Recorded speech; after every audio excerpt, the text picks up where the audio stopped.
नमस्कार, मैं राजेंद्र बंसल वास्तु सलाहकार आज आपको ईस्ट फेसिंग यानी कि पूर्वमुखी car garage motor car service के बारे में जानकारी देना चाहूँगा। आप अपना कार गैराज खोलने जा रहे हैं या आपने अपना कार गैराज खोल रखा है, तो आप अपने यहाँ पे सेटअप किस तरीके से करें। मेरे पास इंक्वायरी आई है कि ईस्ट फेसिंग कार गैराज के बारे में एक और नई वीडियो बनाई, क्योंकि ईस्ट फेसिंग कार गैराज की मैंने एक वीडियो डाल रखी है।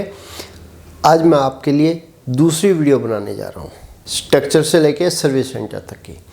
आपका अपना किसी कंपनी का कार गैराज है या आप अपना प्राइवेट कार गैराज है, यानी कि हर तरीके की हर कंपनी की गाड़ियों की सर्विस करना चाहते हैं, आप ऐसा कार गैराज खोलने जा रहे हैं, तो आपको अपने यहाँ पे किस तरीके से सेटअप करना चाहिए। आपने अपना मोटर गैराज खोल रखा है, तो आपका अपना मोटर गैराज यदि ठीक नहीं चल रहा है, कहीं ना कहीं कुछ ना कुछ कंप्लेंट बनी रहती है। ऐसे क्या कारण बनते हैं जिसकी वजह से आपकी अपनी सर्विस में कहीं से कहीं तक भी कोई कमी नहीं है, फिर भी आपके यहाँ गाड़ी की सर्विस होने के बाद भी कंप्लेंट बनी रहती है, या फिर आपके यहाँ गाड़ियों की मूवमेंट बहुत कम है।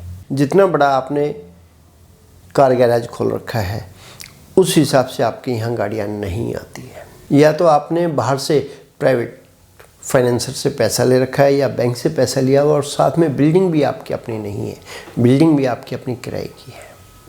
तो आप ऐसा क्या करें जिसकी वजह से आप दिन रात परेशान रहते हैं, आपकी अपनी परेशानियों से छुटकारा मिल जाए। आपके यहाँ भरपूर गाड़ियाँ आएँ और ठीक समय पर ठीक होके वो गाड़ियाँ सारी की सारी समय पर जाती रहें, और उन गाड़ियों में जो गाड़ियाँ ठीक होके सर्विस होके आपके यहाँ से जा रही हैं उनमें कंप्लेंट नहीं आए। मैंने बहुत सारी जगह देखा है जिन कार सर्विस सेंटर में कंप्लेंट नहीं आती है, हर एक व्यक्ति दोबारा भी वहीं जाना पसंद करता है। जिस सर्विस सेंटर में अपनी गाड़ी की एक बार कंप्लेंट आ जाती है, दो बार कंप्लेंट आ जाती है, तो तीसरी बार वो व्यक्ति अपनी गाड़ी को उस कार गैराज में नहीं लेके जाता है, चाहे उसमें मैं हूँ या आप हैं। हर कोई यही चाहता है, जब मैं अपनी गाड़ी को ठीक कराने के लिए सर्विस सेंटर लेके जाता हूँ तो मेरी गाड़ी प्रॉपर तरीके से ठीक होके आए, कहीं भी कोई कमी नहीं हो। आप अपनी तरफ से अपने कार गैराज में गाड़ियों को प्रॉपर तरीके से ठीक करने की कोशिश तो करते हैं, ठीक होते भी है, फिर भी ना जाने कहाँ कंप्लेंट रह जाती है। इसके पीछे भी आपके अपनी बिल्डिंग में, आपके अपने कार गैराज में कोई ना कोई वास्तु दोष जरूर बनता है, ऐसा मेरा अपना अनुभव कहता है। आप मेरी वीडियो को लास्ट तक देखें और बहुत ध्यान से मेरे शब्दों को सुनें और समझें कि आपके यहाँ ऐसी क्या कमी है जिसकी वजह से आपके यहाँ गाड़ियाँ कम आती हैं, और गाड़ियाँ जो आ भी गई उनके अंदर भी कंप्लेंट बनी रह जाती है। आप अपनी तरफ से गाड़ी को परफेक्ट करके भेजते हैं, लेकिन फिर कंप्लेंट बन जाती है। इसलिए मैं कहना चाहूँगा आप मेरी वीडियो को बिल्कुल लास्ट तक देखें और बड़े ध्यान से देखें, और एक बार नहीं 2, 3, 4, 5 बार मेरी वीडियो को ज़रूर देखें। अपने स्टाफ के साथ बैठ के वीडियो को देखें और नोटिस करें आपकी अपनी साइट में वास्तु के हिसाब से कहाँ कमी है, यानी कि बंसल जी के अनुभव के अनुसार कहाँ कमी है। कुछ न कुछ कमी जरूर मिलेगी, आप उस कमी को ढूंढ लेंगे मेरी वीडियो देखने के बाद, और उसको ठीक करने के बाद आपके यहाँ भरपूर गाड़ियाँ आने लगेंगी, आपके अपने सारे खर्चे निकलने लगेंगे। अब मैं आपको बताना चाहूँगा कि आपने ईस्ट फेसिंग पूर्वमुखी प्लॉट के अंदर स्ट्रक्चर बिल्डिंग कैसे बनानी है, क्योंकि आज के दिन कोई भी व्यक्ति स्ट्रक्चर बनाता है वो शेड के रूम में स्ट्रक्चर बनाता है, आरसीसी स्लैब डाल के स्ट्रक्चर नहीं बनाता, क्योंकि उसकी अपनी कॉस्ट बहुत ज़्यादा आती है और कंप्लीट एरिया यूज भी नहीं होता है। आप अपने यहाँ पे सेटअप किस तरीके से करें। जो इंक्वायरी मेरे पास आई है उसके अंदर उन्होंने प्लॉट की 4 दीवारी के अलावा क्या बना रखा है, उन्होंने साउथ ईस्ट कॉर्नर में एक दुकान बना रखी है, फ्रंट में यहाँ शटर लगा हुआ है। दूसरा नॉर्थ ईस्ट कॉर्नर में टॉयलेट बनी हुई है।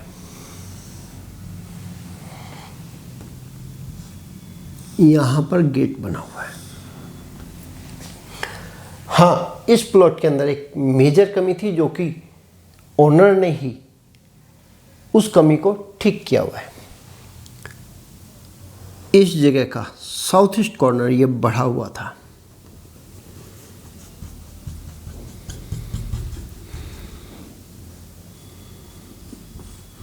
इस तरीके से तो फ्रंट का एरिया ये बाहर ओपन छोड़ के बिल्कुल राइट एंगल में दीवार खींच के ये सबसे पहला काम किया।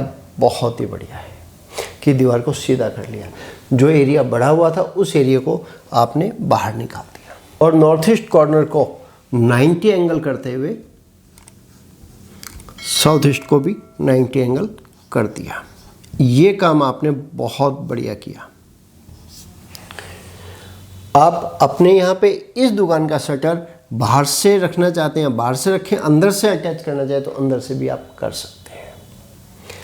आप अपने यहाँ पर इस दुकान को किसी भी काम के प्रति इस्तेमाल कर सकते हैं। सिर्फ आपने इस एरिया में वॉशिंग एरिया के हिसाब से इस्तेमाल नहीं करना, पानी के लिए इस्तेमाल नहीं करना है। बाकी आप इस दुकान का इस्तेमाल जैसे आप चाहें वैसे कर सकते हैं। इस टॉयलेट को आपने हटाना है यहाँ से। ये टॉयलेट बिल्कुल गलत है, स्ट्रक्चर सारा हटाना। आपको अपने यहाँ पे साउथ वॉल और west wall, south west corner से वेस्ट होते हुए नॉर्थ वेस्ट तक की ये दीवार ऊंची करनी है और साउथ वेस्ट से साउथ होते हुए साउथ ईस्ट तक की ये दीवार ऊंची करनी है। किससे? नॉर्थ वॉल से भी और ईस्ट वॉल से भी। आपको साउथ वॉल को कम से कम जितनी इस दुकान की दीवार यानी कि स्लैब छत डली हुई है दुकान की, उस छत के बराबर साउथ की दीवार को ऊंचा करना है और इतनी ही दीवार आपकी वेस्ट की भी ऊंची करनी है। उसके बाद आप चद्दर लगा सकते हैं। जहां आपके अपने पिलर्स आएंगे वो पिलर आपके अपनी आवश्यकता अनुसार आप पिलर्स ले सकते हैं।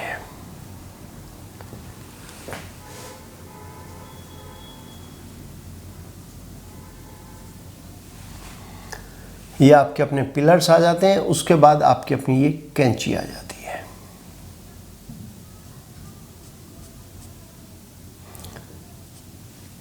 एरिया आपने यहाँ आपका अपना पिलर आ जाएगा, दूसरी कैंची आपकी ये आ जाएगी, यहाँ भी आपका पिलर आ जाएगा, तीसरी कैंची आपकी ये आ जाती है, चौथी कैंची आपकी यहाँ पर ये आ जाती है, इसके एग्जैक्ट सामने यहीं पिलर आ जाएगा। पांचवी कैंची आपकी यहाँ आ जाएगी, छठी कैंची आपकी इस लाइन में यहाँ पर आ जाएगी। ये कैंची भी आपकी पूरी ऊपर से ही आएगी। आप कंप्लीट ये एरिया ईस्ट से वेस्ट तक का सारा कंप्लीट साउथ को कवर करना चाहे तो अपनी आवश्यकता अनुसार कवर कर सकते हैं। आपको एरिया ओपन कौन सा छोड़ना है? नॉर्थ वेस्ट कॉर्नर से लेकर नॉर्थ होते हुए नॉर्थ ईस्ट तक का ये कंप्लीट एरिया आपने ओपन छोड़ना है। और आप इस गेट को भी नॉर्थ ईस्ट कॉर्नर में यहाँ पर इस गेट को ले आए।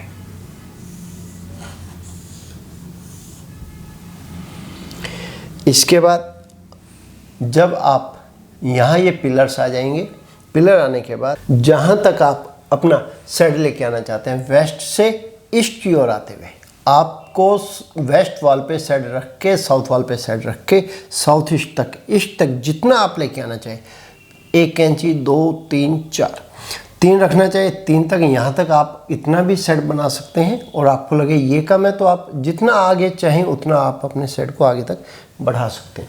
लेकिन दीवार को आपने साउथ वॉल को ऊंचा करना है दुकान की दीवार के बराबर, छत के बराबर। ऐसे ही वेस्ट वॉल को भी ऊंचा करना है। नॉर्थ वॉल जितनी आप अपनी सेफ्टी के हिसाब से चाहें ऊंचा करें और ईस्ट वॉल को भी आप अपनी सेफ्टी के हिसाब से जितना चाहें ऊंचा करें। लेकिन ईस्ट वॉल वेस्ट वॉल से नीची रहनी चाहिए, नॉर्थ वॉल साउथ वॉल से नीची रहनी चाहिए। इस चीज़ का आपने ध्यान रखना है। जो आपने शेड बनाना है, शेड का जो स्लोप आएगा वो स्लोप आपका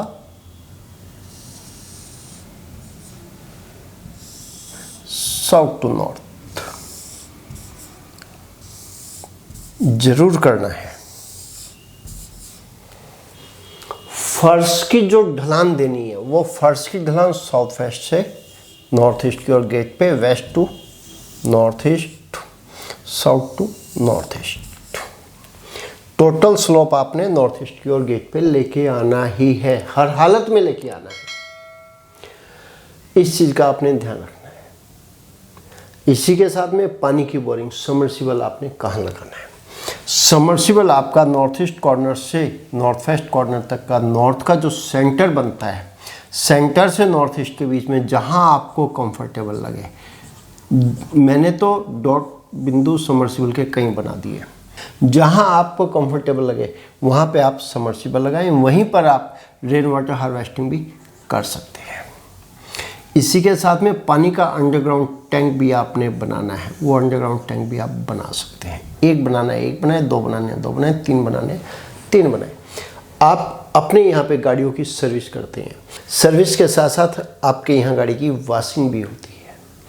आपके यहाँ जो गाड़ी सर्विस के लिए आई है उसकी तो वॉशिंग होनी है।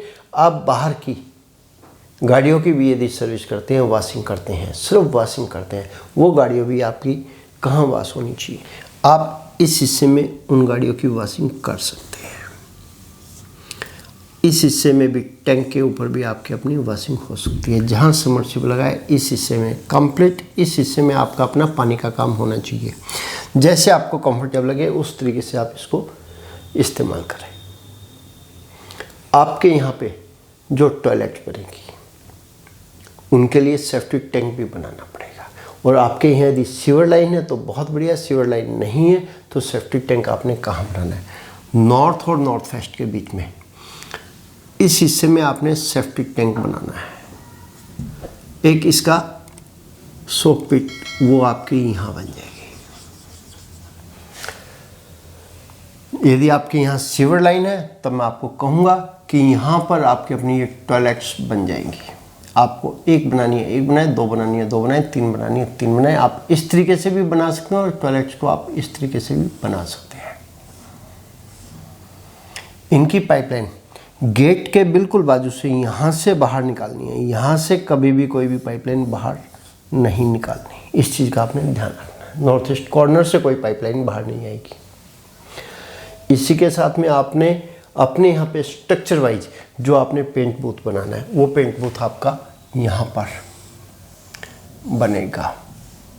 पेंट बूथ बहुत बड़ा नहीं बनता है, पेंट बूथ आपका इतने एरिया में आ जाएगा। जितना एरिया आपको चाहिए पेंट बूथ के लिए उतने एरिया में आप पेंट बूथ बनाएं। इसी के साथ में स्ट्रक्चर के रूप में आपको स्टोर भी बनाना है। जो आपका अपना स्पेयर पार्ट का जो स्टोर बनेगा वो साउथ वेस्ट में ही बनना चाहिए। जितना एरिया आपको चाहिए उतने एरिया में आप अपना स्टोर बनाएं, चाहे आप साउथ वेस्ट से साउथ की ओर लंबा करके बनाएं, चाहे आप वेस्ट वॉल पे इस तरीके से लंबा करके बनाएं, जैसे आप कंफर्टेबल लगे। यहीं पर आपके अपने यदि मैनेजर को सीटिंग देनी है, स्टाफ को, तो उसको सीटिंग दे सकते हैं, वरना अकेले स्टोर से काम चल जाएगा। क्योंकि स्टोर के ऊपर स्लैब डालनी है आपने, या गाटा पत्थर या टी टुकड़ी डालनी है, उसके ऊपर भी लोहे के स्टेयर्स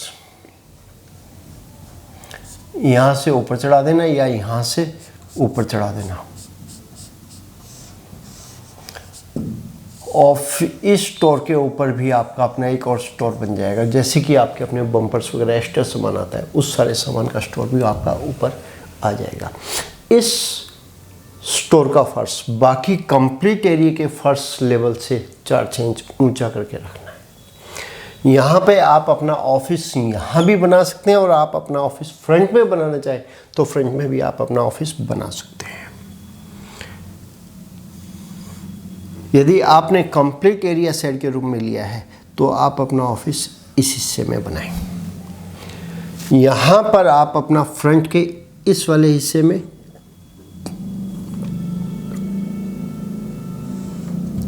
मीटर रूम आ जाएगा, उसके बाद डीजी जनसेट आ जाएगा।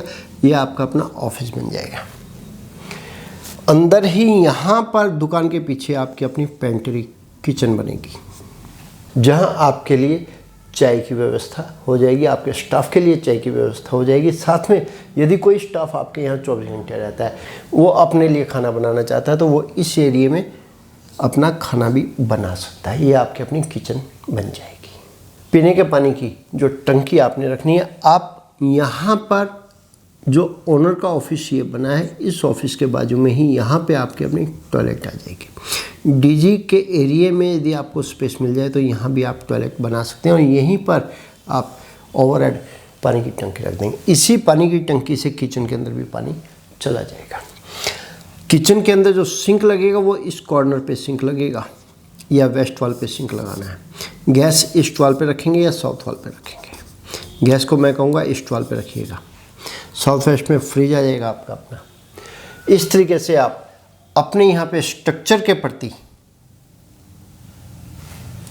सेटअप कर सकते हैं। ये जानकारी दी मैंने आपको एक स्ट्रक्चर बनाने के लिए। अगली वीडियो में मैं जानकारी देना चाहूँगा आपको कि आपने अपने यहाँ पे सर्विस के लिए service lift, alignment, paint booth, dent paint का काम कहाँ और कैसे करना है। आपको मेरे द्वारा दी गई इस वीडियो में जानकारी कैसी लगी, ये कमेंट बॉक्स में मैसेज लिख के ज़रूर बताइएगा। इसी के साथ आप मेरी वीडियो को बड़े ध्यान से देखें, सुने और समझें। आपको लगता है बंसल जी के द्वारा दी गई जानकारी सारी सही है तो आप अपने यहाँ बदलाव करके बहुत अच्छे रिजल्ट प्राप्त कर सकते हैं। आप भी अपनी किसी साइट के प्रति वीडियो बनवाना चाहते हैं तो वीडियो बनवा सकते हैं और आप अपनी किसी साइट के प्रति लेआउट बनवाना चाहते हैं तो लेआउट भी बनवा सकते हैं।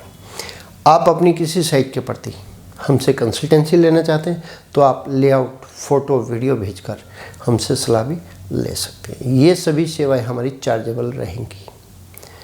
हमारे पिताजी द्वारा लिखित प्रथम पुस्तक लक्ष्मी प्रवेश कैसे हो, मैंने उसको पढ़ा और अपने पिताजी के साथ रहकर वास्तु को सीखा है, प्रैक्टिकल वास्तु को सीखा है।